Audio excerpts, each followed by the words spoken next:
Imran series novel پتھر کا آدمی بائے ابن صفی، دوسرا حصہ مکمل ناول۔ ٹیلی فون کی گھنٹی بجی اور عمران نے ہاتھ بڑھا کر ریسیور اٹھا لیا۔ دوسری طرف سے کرنل فیضی کی آواز آئی۔ معلومات کے تبادلے کی بات ٹھہری تھی۔ عمران نے کہا، ہمارے پاس فی الحال کوئی خاص اطلاع نہیں ہے۔ تو پھر تبادلہ کیسے ہوگا کرنل صاحب؟ عمران نے کہا، اس کا مطلب یہ ہوا مسٹر عمران کہ آپ کے پاس کوئی اطلاع ہے؟ بالکل ہے، لیکن پہلے آپ مسٹر عمران۔ کرنل پلیز، میرے پاس کوئی اہم اطلاع نہیں ہے، لیکن ایک تجویز ضرور ہے۔ کیسی تجویز؟ سنگزاد کو لانڈری سے کسی تجربہ گاہ میں منتقل کر دیا جائے۔ اس صورت میں وہ لوگ ہاتھ نہیں آ سکیں گے جنہوں نے اس کی پبلسٹی کرائی ہے۔ اصل میں یہی دیکھنا ہے کہ اس کی اس انداز میں واپسی کیا معنی رکھتی ہے۔ اچھا، اگر وہ اس دوران میں کہیں غائب ہو گیا تو مشکل ہے۔ غائب ہو جانے کے باوجود بھی ہمارے علم میں ہی رہے گا۔ ٹھیک ہے، تو پھر سنیے، اطلاع یہ ہے کہ اس شخص کا نام اور پتہ معلوم ہو گیا ہے جس نے پہلے بچے کو پتھر مارنے کی ترغیب دی تھی۔ گڈ، کون ہے؟ جہانگیر نامی ایک جگلر ہے۔ زیادہ تر سڑکوں کے کنارے مجمع لگا کر دوائیں بیچتا ہے۔ بوراجی اسٹریٹ کی عمارت رانی لاج کے ایک فلیٹ نمبر 22 میں رہتا ہے۔ آپ نے اس سے کیا معلوم کیا؟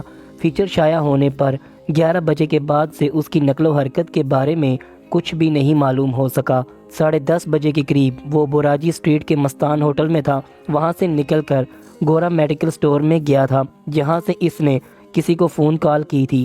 پھر اس کے بعد بلیک آؤٹ، کوئی بھی ایسا نہیں مل سکا جس سے اس کے بعد کی نقل و حرکت کے بارے میں معلوم ہو سکتا۔ شکریہ مسٹر عمران، ذرا اس کا پتہ دوبارہ بتائیے گا۔ عمران نے جہانگیر کا پتہ دہراتے ہوئے کہا، فلیٹ مقفل ہے اور اس کا کوئی پڑوسی بھی اس کے بارے میں کچھ نہیں بتا سکا۔ ہم دیکھیں گے، کرنل فیضی نے کہا، اور سلسلہ منقطع ہونے کی آواز آئی۔ عمران ریسیور کریڈل پر رکھ کر صفدر کی طرف مڑا۔ آپ نے جلد بازی سے کام لیا ہے، صفدر نے کہا۔ کیسی جلد بازی؟ ابھی پتہ نہ بتانا چاہیے تھا، پہلے ہم اس کے فلیٹ کی تلاشی لے لیتے۔ صفدر نے کچھ سوچتے ہوئے کہا، کیا تم مجھے بہت عقل مند سمجھتے ہو؟ عمران آنکھیں نکال کر بولا، اپنی باتیں آپ خود ہی جانیں، میں پچھلی رات ہی کو سارے مراحل سے گزر چکا ہوں۔ کیا مطلب؟ پچھلی شام کو اس لڑکے کا سراغ مل گیا تھا، اس نے جہانگیر کی نشاندہی کی اور میں اس کے فلیٹ تک جا پہنچا اور 2 بجے شب کو فلیٹ کی تلاشی لے کر اسے دوبارہ مقفل کر چکا تھا۔ کچھ ملا؟ یقیناً، یہ دیکھو۔ عمران نے جیب سے کاغذ کا ایک ٹکڑا نکال کر صفدر کو تھما دیا، جس پر تحریر تھا، ٹڈا 88371۔ یہ کیا ہے؟ صفدر نے حیرت سے کہا، تم بتاؤ۔ میں کیا بتاؤں؟ ٹڈا اور یہ ہند سے بھلا کیا بات ہوئی؟ ٹھہرو، ایک نوٹ بک بھی ملی تھی۔ عمران نے پھر جیب میں ہاتھ ڈالتے ہوئے کہا، اس میں کچھ یادداشتیں تحریر ہیں جنہیں پڑھ کر تم شاید کسی نتیجے پر پہنچ سکو۔ اس نے نوٹ بک کھول کر ایک صفحہ صفدر کے سامنے کر دیا۔ لا حول ولا قوت۔ صفدر ہنس پڑا اور پھر تحریر کو بلند آواز سے پڑھنے لگا۔ بکرے کے ذمے 4.5 روپے مرغا پلاس لے گیا تھا، ابھی تک واپس نہیں کیا۔ گلہری کے ذمے 7 روپے، ٹچ بٹن کے 1.5 روپے دے دیے ہیں۔ بھینسا کینچی لے گیا ہے، لیکن بھینسا کینچی لے گیا ہے کو قلم زد کر دیا گیا ہے۔ اس نے عمران کی طرف دیکھ کر کہا، ممکن ہے بھینسا کینچی واپس کر گیا ہو؟ عمران نے جواب دیا، میں نہیں سمجھا۔ کینچی واپس مل جانے پر اس نے اسے قلم زد کر دیا ہو۔ یہ آخر ہے کیا بلا؟ تم اپنے ایک پڑوسی کو نیولا کیوں کہا کرتے تھے؟ ہو تو یہ بات ہے، اچھا بلا آدمی تھا بیچارہ، لیکن کسی وجہ سے تم اسے نیولا کہتے تھے۔ راہ چلتے بالکل نیولوں کی طرح پلٹ پلٹ کر دیکھا کرتا تھا۔ خواہ مخواہ بعض لوگ اسی طرح کی کچھ علامتیں مقرر کر لیتے ہیں اور اپنے شناساؤں کو انہی علامتوں کے حوالے سے یاد کرتے ہیں۔ جہانگیر میں یہ مرض کچھ زیادہ ہی شدت اختیار کر گیا ہے۔ ممکن ہے آپ کا خیال درست ہو، بکرے، مرغے اور گلہری سے تو شاید ہماری ملاقات نہ ہو سکے، لیکن ٹڈا شاید مل جائے، اس صورت میں کہ اگر یہ اس کے فون نمبر ہوئے۔ یہ ہند سے؟ ہاں، یہ فون نمبر بھی ہو سکتے ہیں، اور جس کے فون نمبر ہوں وہ جہانگیر کو ٹڈے سے مشابہ لگتا ہوگا۔ ضروری نہیں کہ فون نمبر ہی ہوں، دیکھ لینے میں کیا حرج ہے؟ عمران نے کہا اور پھر فون کی طرف پلٹ گیا۔ نمبر ڈائل کیے، ریسیور کان سے لگایا۔ دوسری طرف گھنٹی بج رہی تھی۔ دفتر آواز آئی، ڈاکٹر فوریل کی قیامگاہ، سوری رانگ نمبر، کہہ کر عمران نے رابطہ منقطع کر دیا۔ کیا واقعی کسی کے فون نمبر ہی تھے؟ صفدر نے پوچھا۔ بالکل، کسی ڈاکٹر فوریل کے گھر کے نمبر، عمران نے کہا۔ اور اب تم یہ معلوم کرو گے کہ جس عمارت کا یہ فون نمبر ہے وہ کہاں واقع ہے، اور یہ ڈاکٹر فوریل کون ہے، اور کیا اس عمارت میں کوئی ایسا فرد بھی موجود ہے جس پر ٹڈے والی علامت فٹ ہو سکے؟ کتنا وقت دیں گے؟ 2 گھنٹے کافی ہوں گے۔ فون نمبر سے جگہ کی نشاندہی کے لیے زیادہ وقت چاہیے؟ قطعی نہیں، 10 منٹ کی بات ہے۔ آج یوں بھی چھٹی کا دن ہے، شاید تم اونگ رہے ہو، عمران اسے گھورتا ہوا بولا۔ سائیکو مینشن کے آپریشن روم میں کبھی چھٹی نہیں ہوتی، اور تم یہ بھی جانتے ہو کہ سائیکو مینشن اپنی اسپیشل ٹیلی فون ڈائریکٹری رکھتا ہے۔ واقعی شاید میں اونگ ہی رہا تھا۔ پارٹ 3 میں فون نمبروں سے جگہوں کی نشاندہی کی گئی ہے، پارٹ 4 میں۔ برحال صفدر طویل سانس لے کر بولا، میں جلد سے جلد معلومات فراہم کرنے کی کوشش کروں گا۔ میں یہاں ملوں گا یا کیپٹن فیاض کے گھر؟ اس کے فون نمبر تو ہوں گے تمہارے پاس؟ جی ہاں، صفدر اٹھتا ہوا بولا کہ انسپکٹر شاہد ابھی تک نہیں پلٹا؟ کوئی بڑا چکر معلوم ہوتا ہے، اس کا سراغ ابھی تک نہیں مل سکا۔ آخر کس قسم کا چکر ہو سکتا ہے؟ عمران گھڑی دیکھتا ہوا بولا، تم وقت ضائع کر رہے ہو۔ واقعی، صفدر اٹھتا ہوا بولا اور فلیٹ سے نکل گیا۔ عمران نے سلیمان کو آواز دی، لیکن اس کی بجائے گلرخ آئی۔ تو سلیمان کب سے ہو گئی ہے؟ عمران نے حیرت سے کہا۔ وہ آرام فرما رہے ہیں، پچھلی رات سیکنڈ شو میں تشریف لے گئے تھے۔ آپ نہیں تشریف لے گئی تھی؟ اس کے ساتھ جاؤں گی فلمیں دیکھنے؟ آخر اس کا بھی تو دل چاہتا ہوگا کہ تو اس کے ساتھ گھومنے پھرنے جایا کرے۔ بس، وہ ہاتھ اٹھا کر بولی، اپنی نصیحتیں اپنے پاس ہی رکھیے۔ جی بہت بہتر، عمران نے بڑی سعادت مندی سے کہا۔ کس لیے آواز دی تھی اسے؟ یہ پوچھنے کے لیے کہ ٹانگوں والے مرغ بازار میں ابھی آئے یا نہیں۔ گلرخ منہ پر ہاتھ رکھ کر ہنس پڑی۔ اس میں ہنسنے کی کیا بات ہے؟ واقعی بہت دنوں سے آپ کو مرغ کی ٹانگیں نہیں ملی۔ وہ کہتا ہے کہ اتنا بڑا آدمی ٹانگیں کیا کھائے گا، اور ایک خود کھا لیتا ہے اور دوسری مجھے کھلا دیتا ہے۔ اتنا بڑا آدمی، یہ کس کا ذکر ہے؟ آپ کا صاحب جی۔ وہ لہک کر بولی۔ اچھا، عمران اس سے بھی زیادہ خوش ہو کر بولا، پورا مرغ تم دونوں کھا لیا کرو، میں بھیک مانگ کر گزارا کر لیا کروں گا۔ خدا نہ کرے تم دونوں مجھے اتنا بڑا آدمی سمجھتے ہو تو اب یہی صحیح، میں ہر معاملے میں بے قصور ہوں، یہ سب کچھ وہی کرتا ہے۔ تجھ سے شادی بھی تو اسی نے کی تھی، بڑے سرکار کی دوست تھی، ورنہ میں تو اسے جوتی کی نوک پر بھی نہ مارتی۔ چودھری سلیمان ہو رہا، ایسے ہی جٹ کے پلے باندھنا تھا تو پھر مجھے میٹرک تک پڑھوایا کیوں تھا؟ اتنے قابل آدمی کو جٹ کہہ کر کیوں اپنی عاقبت خراب کرتی ہو؟ قابل؟ وہ ہنس پڑی۔ خیر خیر، ہاں تو میں باہر جا رہا ہوں، میری کوئی کال آئے تو کہہ دینا کہ میں… لیکن کیا کہہ دینا؟ عمران خاموش ہو کر کچھ سوچنے لگا اور گلرخ بولی، کہہ دوں کہ اوورسیز فلائی کر گئے ہیں؟ نہیں، بٹر فلائی پکڑنے گئے ہیں۔ یہ آخر تتلی کو بٹر فلائی کیوں کہتے ہیں؟ بٹر کے معنی مکھن، اور فلائی مکھی کو کہتے ہیں۔ مکھن مکھی، کیا بات ہوئی؟ بڑا خوش قسمت ہے سلیمان کہ تو اس سے اتنے بے ڈب سوال نہیں پوچھ سکتی۔ عمران ٹھنڈی سانس لے کر بولا، یہ انگریز ہوتے ہی ہیں بونگے۔ اچھا، کہہ دیجیے کہ میں گھر پر نہیں ہوں، عمران نے بوکھلائے ہوئے لہجے میں کہا اور فلیٹ سے باہر آ گیا۔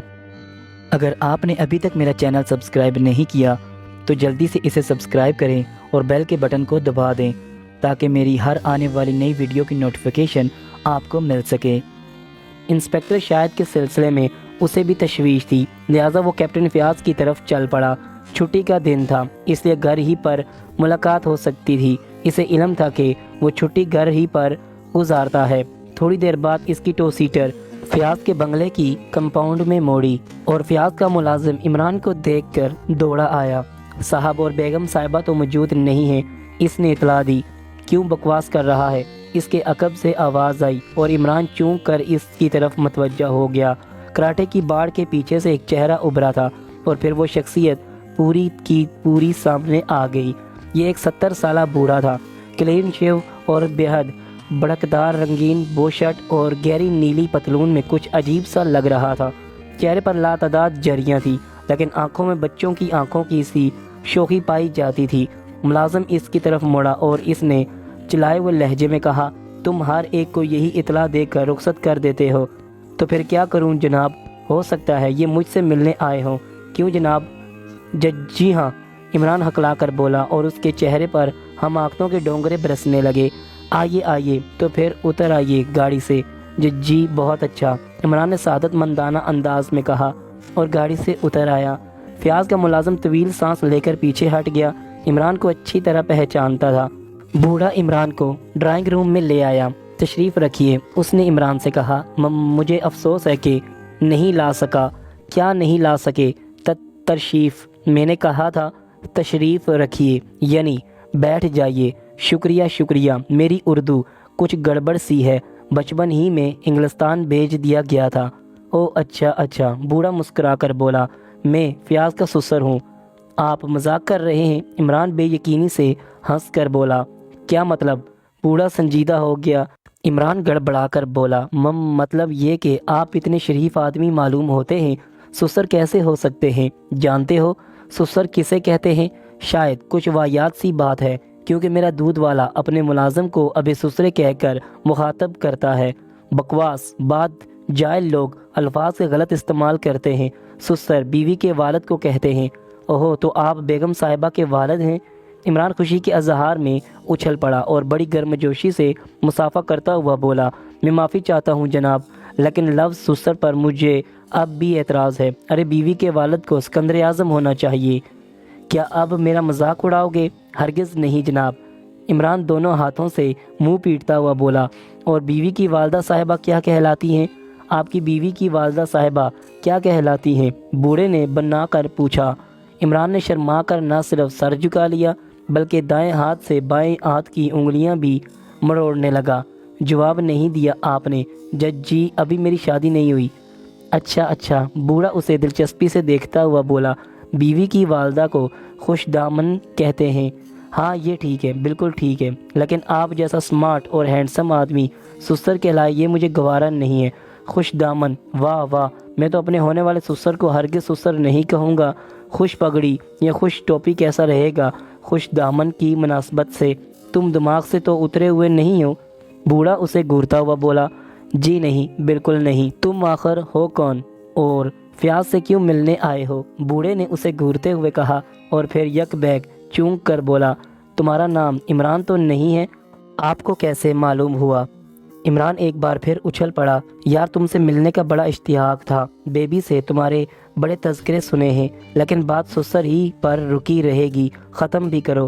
یہ لفظ مجھے بھی اچھا نہیں لگتا، لیکن کیا کیجئے کہ اپنے یہاں یہی رائج ہے۔ چلیے آپ کہتے ہیں تو میں بصد افسوس اس موضوع کو ترک کرتا ہوں۔ بہت اچھا ہوا کہ تم آ گئے، میں شدت سے بور ہو رہا تھا۔ یہاں آؤ تو کوئی بات کرنے کو نہیں ملتا۔ بیبی صدا کی کم سخن ہے، اور رہے فیاض صاحب تو انہیں کبھی فرصت ہی نہیں ملتی۔ تو پھر آپ آتے ہی کیوں ہیں؟ مجبوراً آنا پڑتا ہے، اس بار ایک اہم مسئلہ کھینچ لایا ہے۔ تم جانتے ہی ہو کہ بیبی لا والد ہے۔ میرے ایک دوست نے اطلاع دی تھی کہ یہاں آج کل ایک غیر ملکی لیڈی ڈاکٹر مسز فوریل مقیم ہیں جو اس معاملے کی ماہر ہیں۔ بے شمار لاوالد لوگ اس کی کوششوں سے بامراد ہو چکے ہیں۔ میں نے کہا کہ میں بھی دیکھوں۔ فوریل کے نام پر عمران کے کان پہلے ہی کھڑے ہو گئے تھے، لیکن وہ کچھ بولا نہیں، سکون سے سنتا رہا۔ بوڑھا کہہ رہا تھا، میرا وہ دوست بھی ڈاکٹر ہی ہے اور مسز فوریل کے ساتھ کام کر رہا ہے۔ مقصد یہ ہے کہ وہ اس کے طریق کار کا مطالعہ کرے۔ تو آپ بیگم فیاض کا علاج کرائیں گے؟ ہاں، میں اسی لیے آیا ہوں۔ تو پھر اس لیڈی ڈاکٹر کو دکھایا؟ ابھی نہیں، بوڑھے نے گھڑی دیکھتے ہوئے کہا۔ ڈاکٹر ڈیوڈ، یعنی میرا دوست، مجھ سے ملنے آ رہا ہے، 15 منٹ بعد یہاں پہنچ جائے گا۔ تو یہ ڈاکٹر ڈیوڈ ہی مسز فوریل کے ساتھ کام کر رہا ہے؟ ہاں، اس کا کہنا ہے کہ فوریل حیرت انگیز عورت ہے، متعدد مایوس خواتین اس کے طریق علاج سے بامراد ہو چکی ہیں۔ تب تو بڑی اچھی بات ہے، عمران سر ہلا کر بولا۔ آخر تم نے ابھی تک شادی کیوں نہیں کی؟ کسی سے شادی کی درخواست کرتے ہوئے شرم آتی ہے، اور ڈیڈی کہتے ہیں کہ جہاں دل چاہے شادی کر لو، میں دخل نہیں دوں گا۔ بڑے خوش قسمت ہو، میرے ڈیڈی اس معاملے میں بےحد سخت ہیں۔ آپ کے ڈیڈی؟ عمران کی آنکھیں حیرت سے پھیل گئیں۔ ہاں ہاں، وہ زندہ ہیں اور مجھ سے بھی زیادہ زندہ دل واقع ہوئے ہیں۔ 95 سال عمر ہے، مجھ سے زیادہ تندرست ہیں، اور پچھلے ہی سال ایک گونگی خاتون سے شادی کی ہے۔ جینیس، عمران سر ہلا کر بولا۔ کیا مطلب؟ گونگی خاتون؟ واہ، اس عمر میں اتنی عاقبت اندیشی ہر ایک کے بس کا روگ نہیں۔ میں بھی ان کی زیارت ضرور کروں گا۔ اب میرے باپ کا مذاق اڑاؤ گے؟ وہ آنکھیں نکال کر بولا۔ سوال ہی نہیں پیدا ہوتا، آپ سب لاجواب ہیں۔ کیا فیاض صاحب کی خوش دامن تشریف نہیں لائیں؟ 10 سال ہوئے وہ دوسری دنیا میں تشریف لے گئیں۔ ہاں تو کیا آپ نے پھر شادی نہیں کی؟ نہیں، وہ بھرائی ہوئی آواز میں بولا۔ والد والد ہی ہوتا ہے، عمران نے کہا۔ کیا مطلب؟ آپ کے والد نے 95 سال کی عمر میں شادی کی اور آپ اتنی جلدی ہمت ہار بیٹھے؟ یہ بات نہیں ہے۔ پھر کیا بات ہے؟ انہیں میرے لیے بھی کسی گونگی ہی کی تلاش ہے۔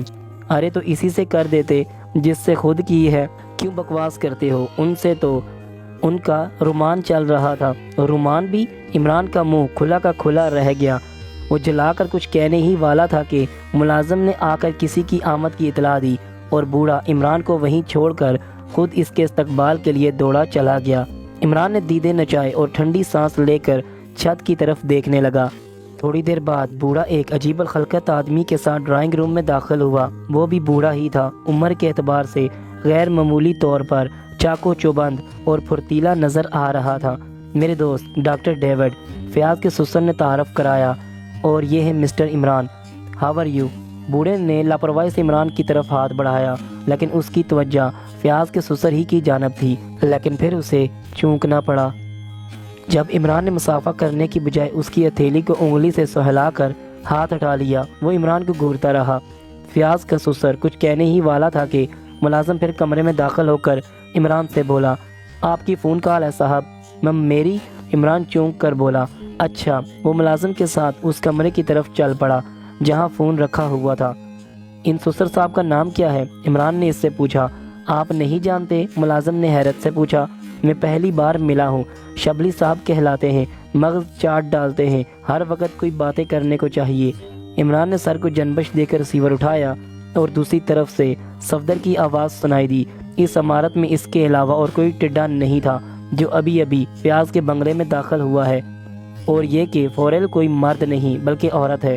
عمران نے کہا، آپ جانتے ہیں؟ ہاں، ابھی ابھی معلوم ہوا ہے۔ عمارت کہاں ہے؟ ماڈل ٹاؤن، کوٹھی نمبر F111۔ واقعی بتائیے، کیا وہ ٹڈا نہیں لگتا؟ 100%۔ لیکن فیاض کے بنگلے میں اس کا کیا کام؟ پھر بتاؤں گا، کہہ کر عمران نے رابطہ منقطع کر دیا۔ اب وہ سوچ رہا تھا کہ ڈرائنگ روم میں واپس جائے یا یہیں سے رخصت ہو جائے۔ اچانک اس نے فیاض کی آواز سنی جو شاید کسی ملازم کو ہدایت دے رہا تھا۔ بہت انتظار کراتے ہو؟ عمران نے کمرے سے برآمد ہو کر کہا، اور فیاض چونک کر اسے حیرت سے دیکھنے لگا۔ تم یہاں کیا کر رہے ہو؟ اس نے بلاخر سوال کیا۔ تمہارے خوش پگڑی نے روک لیا تھا، ورنہ میں تو واپس جا رہا تھا۔ خوش پگڑی؟ وہ بدتمیزی کا لفظ میری زبان سے ادا نہیں ہو سکتا۔ کیا بک رہے ہو؟ شبلی صاحب نے روک لیا۔ اوہ! فیاض طویل سانس لے کر رہ گیا۔ تم نے پہلے کبھی ذکر نہیں کیا کہ کوئی ایسی شے بھی تمہاری زندگی میں پائی جاتی ہے۔ میں نے تمہاری آمد کا مقصد پوچھا تھا انسپکٹر، شاید تمہیں اس سے کیا سروکار؟ تم نے خواہ مخواہ ISI والوں کو میرے پیچھے لگا دیا ہے۔ وہ آخر تمہارے پاس کیوں گیا تھا؟ پہلے ہی بتا چکا ہوں کہ وہ کبھی کبھی مجھ سے ملتا رہا ہے۔ ہاں تو اس کا سراغ ملا یا نہیں؟ نہیں، شاید تم… فیاض کچھ کہتے کہتے رک گیا۔ ہاں شاباش، کہہ ڈالو جلدی سے، کیونکہ شبلی صاحب کے پاس ڈاکٹر ڈیوڈ تمہارا ہی منتظر ہے۔ لا حول ولا قوت۔ بڑے میاں کا تو دماغ چل گیا ہے۔ ہم جیسے بھی ہیں ٹھیک ہیں، اس میں کوئی قباحت بھی نہیں ہے، عمران نے کہا۔ فیاض برا سا منہ بنائے ہوئے دوسری طرف دیکھنے لگا۔ اچھا، خدا حافظ۔ عمران مسافہ کے لیے ہاتھ بڑھاتا ہوا بولا۔ بات سمجھ میں نہیں آئی۔ فیاض مسافہ کرتا ہوا بے یقینی سے بولا، تم مغز شاید کے لیے آئے تھے؟ یار تم ISI والوں کو کیا سمجھتے ہو؟ وہ کرنل فیضی جونک ہے جونک، زندگی تلخ کر دی ہے۔ فیاض ہنس پڑا، پھر بولا، اب آئے ہو پہاڑ تلے، تمہاری بدولت بہت پریشان کیا ہے تم نے مجھے، اب دیکھوں گا۔ کیا تم سنگزاد میں دلچسپی نہیں لے رہے؟ قطعی نہیں۔ جن معاملات کا براہ راست مجھ سے تعلق نہ ہو ان کی طرف میں آنکھ اٹھا کر بھی نہیں دیکھتا۔ نہ تجربہ کاری کی بنا پر شاید سے وہ غلطی سرزد ہوئی تھی، اور پھر اس نامعقول نے مجھے بھی اپنے ساتھ ہی لپیٹ لیا۔ آخر اس دوران میں میرے پاس آنے کی کیا ضرورت تھی؟ اچھا ٹاٹا۔ وہ تیز خرامی سے باہر نکلا۔ خدشہ تھا کہ کہیں پھر شبلی سے مت بھیڑ نہ ہو جائے۔ ٹو سیٹر کو کمپاؤنڈ سے نکال کر سیدھے راستے پر لگنے کی بجائے سامنے والی عمارت کی طرف لیتا چلا گیا، اور وہیں ایک ایسی جگہ تلاش کر لی جہاں سے فیاض کے بنگلے کی نگرانی کر سکتا۔ وہ ڈاکٹر ڈیوڈ کو چیک کرنا چاہتا تھا۔